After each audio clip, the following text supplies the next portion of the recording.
Hi there! Today is another special video because the bow that I will introduce to you is not directly one of my collections, so I didn't order the bow, but Simsek family has somehow seen some videos of mine, and I have announced that I would like to do a comparison video of Turkish bows. And just as a teaser, there will be 6 meanwhile. So first would be the Turkish monolith by Łukasz Nawalny, because this one is the one that I have for the longest time. The bow is approximately 3 years old. Next one would be the hornbow 62, which is 2 years old. Then 1 year old, the hybrid bow by Abu Salman. And then half a year old is the nominated Tunç Ay by Keskin. And then we have the Turkish version 3 by Juven, that is just a couple of weeks old. And the last one, but not the least one, is the short Sipahi Plus. And the idea of Simsek family was that it might be interesting to see the short Sipahi Plus in comparison to the other bows that I've just mentioned. And just before you look up, there is one video I need to take. It's about the Łukasz Nawalny Turkish bow that I have not yet done because, as I said, the bow is 3 years old. So that will be the next video to follow, and then I can do the comparison video. And it will be quite a lot that I need to compare. So I have already established a few categories, and so it will be interesting, promise.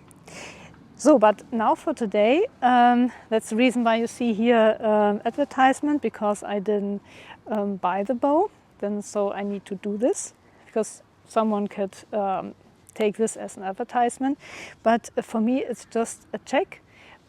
What is this bow about? How does it shoot? And it will be a nice add-on to the others. This is the shortest bow I have. So we start with the specs. This bow has a length from nock to nock of only 48.5 inches.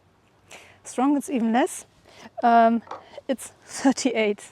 Yeah, so for some of you, which is the max draw, 38, this is the strong length here. It has a weight of 290 grams. The brace height from here to there is 6.5 inches. We have a very small handle, as you can see. And what was the name of the handle section? Is from here to there, so it's relatively, yeah, so it's mid-size. Yeah? But the Zia length that I always call, which is in Turkish bows the Kazan plus bash. So Kazan starts here, goes up to this point, and then we have the bash. And this is in total for both sides of 19 inches, which means that we have a bending length of approximately 17 inches. So if I didn't mix it up, yes, it's all right. The arrow pass is very narrow, as you can see here. It's 18.7 millimeters. So this is a very tiny bow. You see it as well here on the width of the limbs. Very small. And as we have it with small bows, like this one, max draw is short as well. Yeah? So with a mini Manchu bow, you do not have a long draw length, and this is the same with the short Sipahi.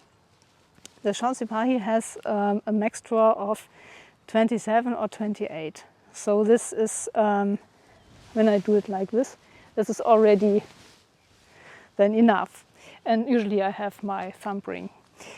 So that means very short bow, very lightweighted bow. And now I talk about the materials. So maybe some of you know already, the Simsek family doesn't create laminated bows or horn bows or biocomposite bows. These are bows made of resin, epoxy and glass fiber. So this is a mix they create, and you can take a glimpse of it in the bash section. And just to point it out, this is the 4th generation. So the previous generation 3 and 2 had another inlay here. And so for the 4th generation, I have been told this is looking like this now, and this is also resin.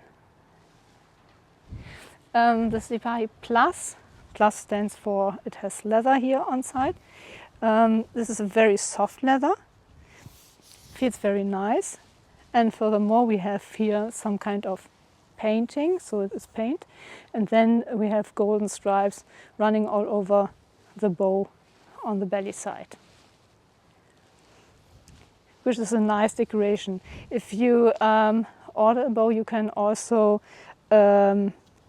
select some paintings on it according to what we can see in museums. There are 3 styles, as I have seen, so it doesn't need to look black, but black is not bad at all.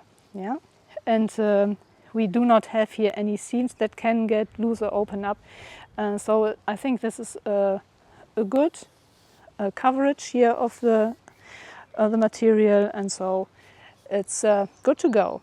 The string is a special string that is made in Turkey by Mr.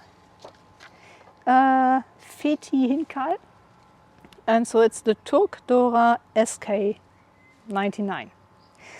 All right.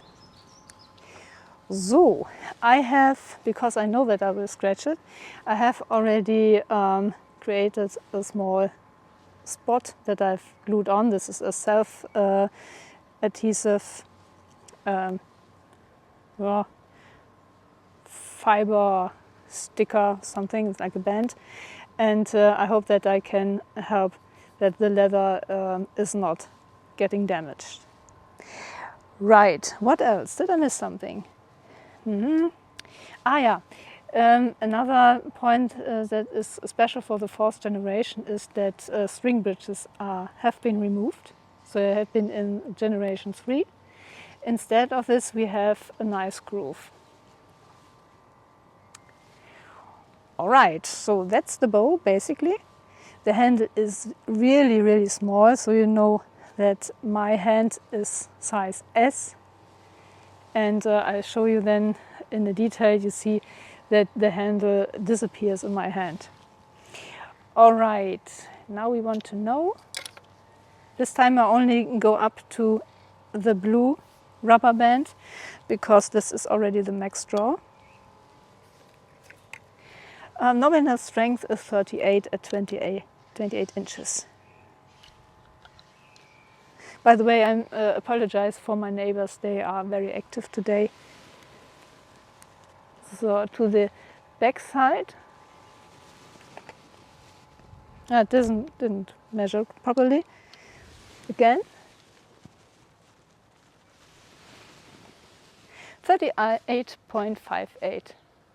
You see, this is the benefit of the material. It doesn't change to whatever humidity or so, it doesn't matter. Simsek family says that you can take this bow underwater with leather on side or onto it.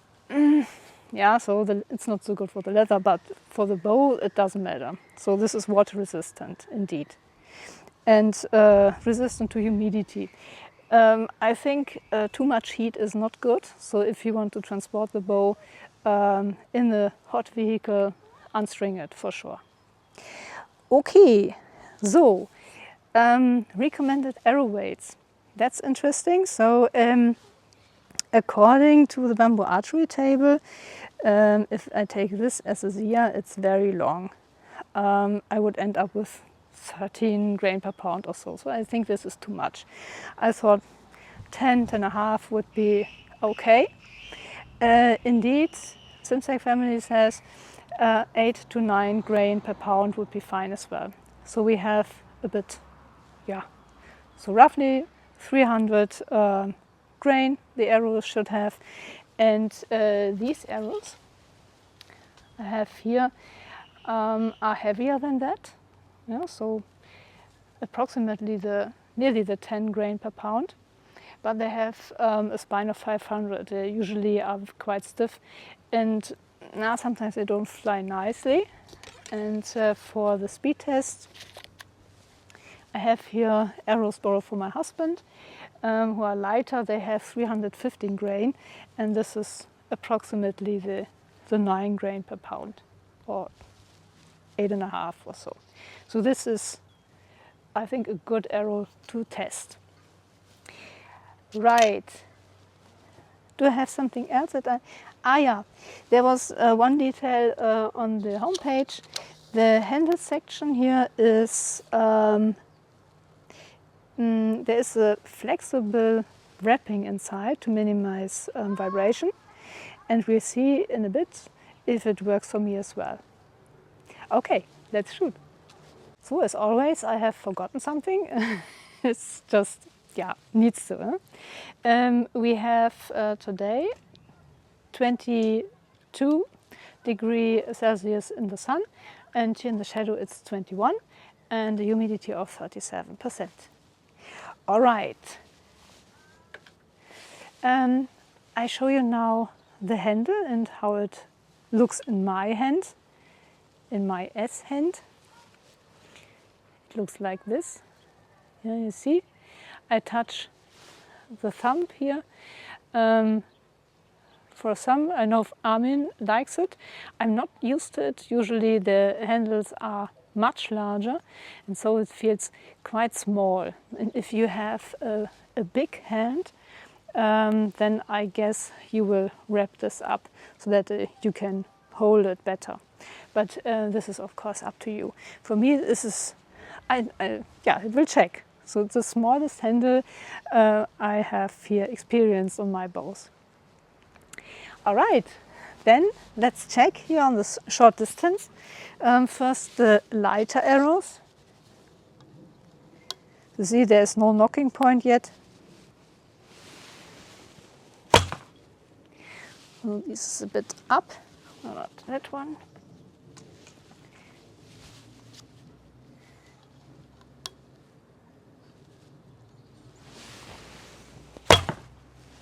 As well.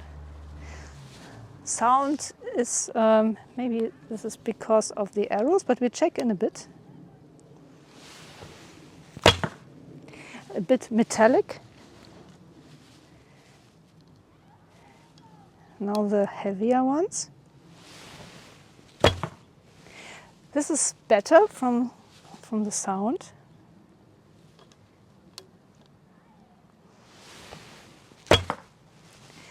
Yeah, and the arrows fly better than the lighter ones. Definitely, yeah. Yeah. I'll show you.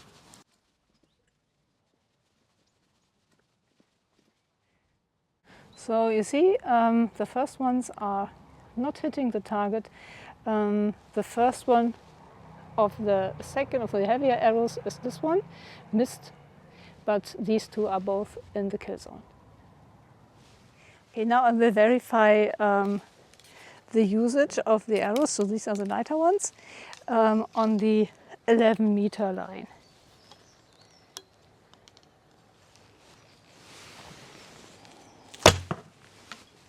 Missed, but close.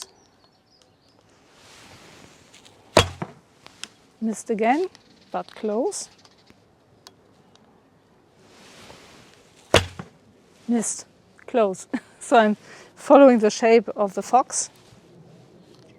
And the tone is like a high pitch. So I think sound-wise, the arrows are too light. Better. Yeah, so it's not that prominent, so a bit dampened. I like the sound more.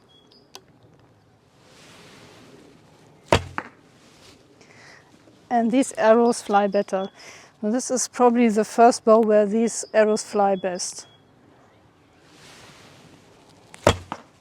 Yeah, definitely. For shooting, these arrows, the slightly heavier arrows with a spine of 500 are nice. And yeah, I can take the measurements with lighter arrows, of course, for the speed test, but I wouldn't shoot the bow with these arrows normally.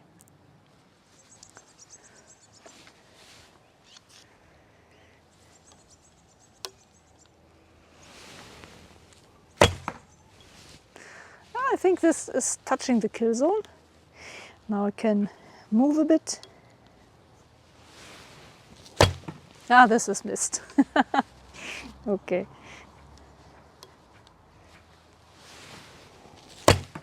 Missed again.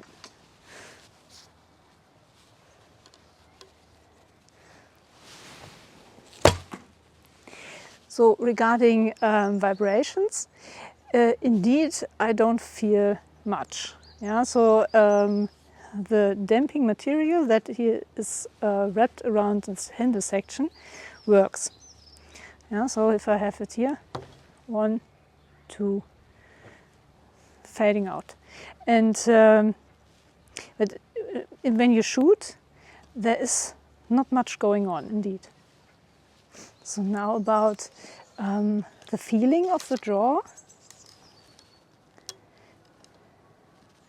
So it's already here that we have a good tension. Yeah, so we have only 6.5 inches brace height, and you see this is maybe an inch, and there you can already feel it. I started my drawing curve with a 20 inches draw, and it was already more than 20 pounds. Yeah? So builds up continuously, and then you reach it quite easily. There is no stacking, and the 28 inches can be drawn. But for me the handle is a bit too small, because I need to wrap it all around. Maybe they do it like this. Maybe this is better. So sometimes, or maybe always, the handles are designed for a special way of holding the bow. And if you have so many bows, then you just grab them all alike until you find out that it's maybe better to grab it a bit differently. Just a moment. Yeah, so the wasp needs to go away.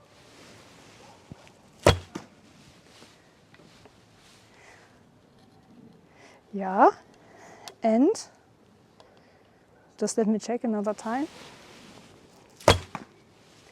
And then the vibration is minimized as well.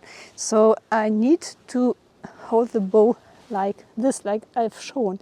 But usually I have grabbed then the bow like this, but don't change position. It needs to be like this.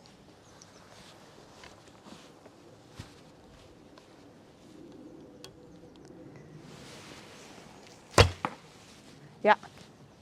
Then all our arrows are gone. Well, can we do some funny stuff? With a short bow, you can always do funny things. Hold it right. Yup, in the center. Or kill zone. It's not the center, it's the kill zone. Yeah, another hit. In the kill zone. That was aiming somewhere. Do this again. So I prove that the arrows are not magnetic to the target. Yes, I show you.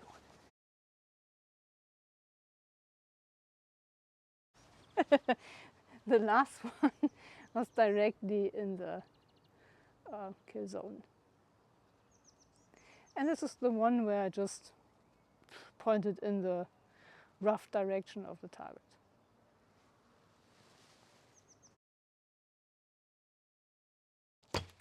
Yes, I show you.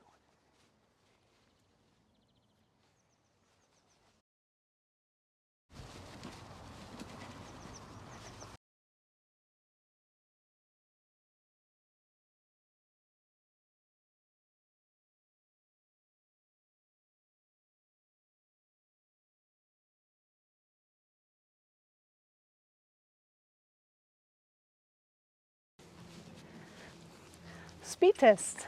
So first I will shoot with the 315 grain arrows and then followed by the 374 grain arrows. All right.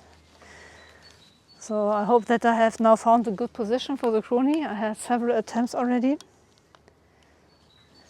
with a lot of arrows and not taken measurements.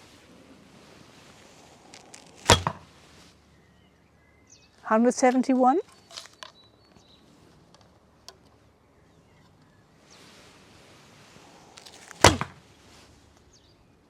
Duplicated.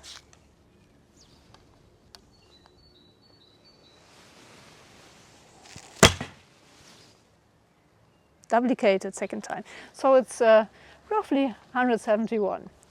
All right, now the slightly heavier arrows.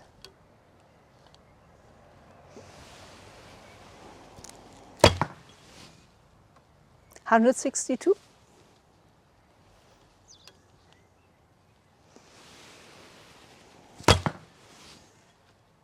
$159.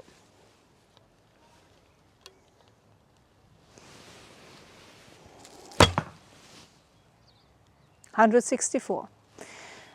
So it's 162 or so. So we have approximately 9 feet per second less with the heavier arrows. You can live with it, yeah, no problem.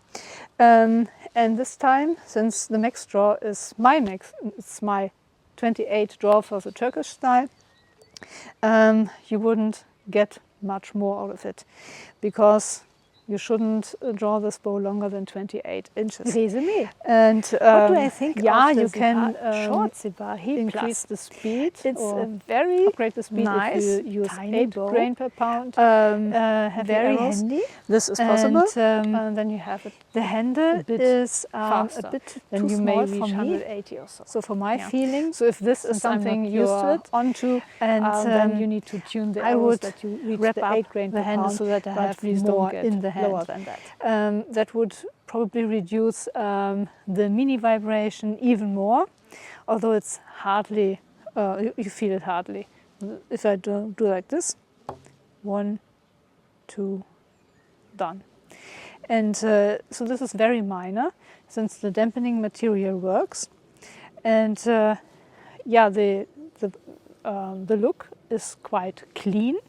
And so since there is nothing painted on it, it's very decent.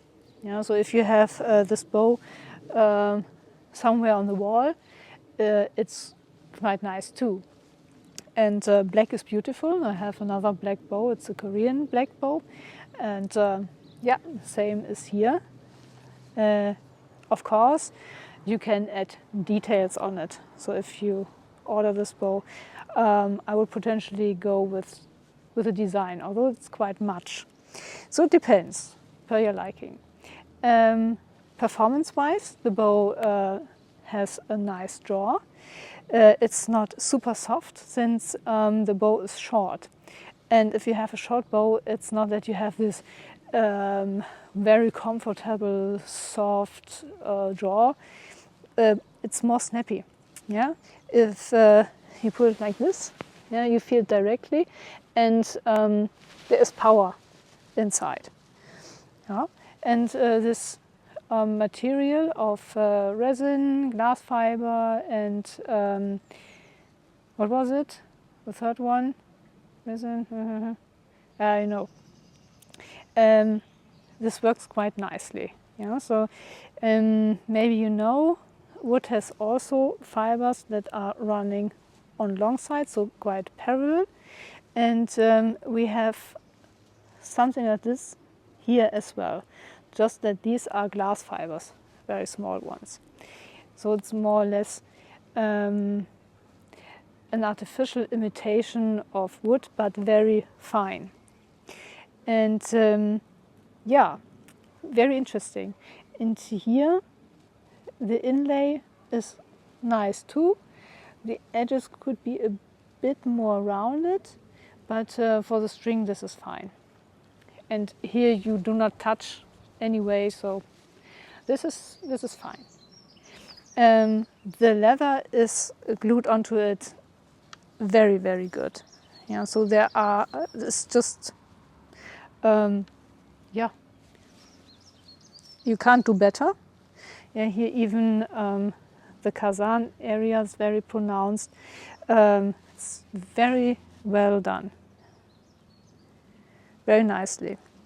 So one of my very first bows when I was learning thumb archery, that was the Okshubaba, a plastic bow. Yeah, I say it that way because it felt plastic and was a very easy bow. It has only 16 pounds at 28 inches. Excellent if you want to learn a style, but I didn't like the look. Yeah, and this one, if I would have this one as a light bow, that would have been much, much better, and I would have had much more fun learning with this bow. And I have renovated the Okshubaba and then sold to a friend who rarely shoots sometimes. And so this one is another league. Yeah, so not to compare. But it will be a very nice bow in comparison with the others that I have mentioned in the beginning of the video. This is some kind of monolithic material as well. So like, but not really like the Lukáš Navalny monolith bow, because Lukáš has also wood inside, so it's not the same. Yeah, but it's really good. So I'm astonished that this is working that nicely, although not that astonished, because I have heard from Armin Hilmer and Miguel Vera that they like to shoot the Sipahis, and so there was a certain expectation. Okay, what else? It's good that I needed to move the spot a bit upwards, and you can see that it's good. It's working on that spot. The string is very nice. Yeah, works nice. And yeah, what else? The sound is a bit high pitched, but it's the same with everything else. If you have a small dog and if he barks, that is just, and if you have a big dog, then it sounds differently. Yeah, and here we have a short bow, and so the tone is a bit higher as well. If it gets annoying, then you can add silencers, and then it sounds differently, of course. But overall, I don't see a reason to do it. Yeah, especially if we have later then the speed test, then or compare the speed tests with each other, then it's a bit unfair. Although I have, yeah, the horn bows have silencers on it. I think that these are the only ones. And yeah, so if all are without silencers, then why should this one have? But it, yeah, you can do it, but it's design-wise not necessary, sound-wise not necessary. You can do, but you do not need to do. Bow is straight, of course. I expected nothing else. The painting wears off a little, but this is totally clear. So, I think this is acrylic paint, and if it's not sealed under some kind of epoxy layer or something, so spray on it, so varnish, then it rubs off. Yeah, but since I need to wrap up the handle a bit, I don't see it later anyway, I would just wrap around something that can be removed completely, so I don't glue something on it, except this, but this is removable without traces. What else? This bow is so short that you can say, okay, I don't need a takedown version of it. But if, that would be awesome as well, because then you have really, really small package, and with only 2 parts, even more weight in the handle. So maybe, Simsek family, worth thinking of it. Takedown version of the Sipahi Plus with additional weight in the handle. Yeah, I can imagine that could work. Stringing is very easy of this bow, no problem at all. For large people, this could be a bit tricky though, because you only have this 6.5 inches. And for me it's fine, but I'm small. But if you have larger legs, because you are a big guy, you should take maybe not this short Sipahi, maybe then the slightly larger one. Because 28 inches is for you just to there. Maybe the longer version would do you well. What else to say? The tone, the vibration is just a bit, and performance, very nice. And of course it's the combination of bow and arrow. So if you have the perfect arrow for this bow, this is excellent. It's a good start. And if you have a good accuracy, then it's no problem at all. And accuracy is something that I work on since quite some time. And especially if I'm not focused on where to aim, I tend to miss a bit. So if you have seen shots that are not in the center or in the kill zone, yeah, that's me. It's not the bow. Okay, so I'm very much looking forward for this big comparison. I have already thought of 8 categories, and it will be very interesting, but next will be then the review of the monolith Navalny, and to complete all the introductions. And then you can have good information for all of the bows separately, and so I do not need to take everything again if I have the comparison, because I need to focus on specifics and don't take all the measurements and so again. Okay, thank you very much, Simsek family, for sending this bow to me. Very welcome, I appreciate it a lot, thank you. And yeah, we'll talk after the big comparison, what we will do. Okay, thanks everybody for watching, and wish you a pleasant weekend. And as always, fingers crossed for our friends in Ukraine. Bye bye. Thank you.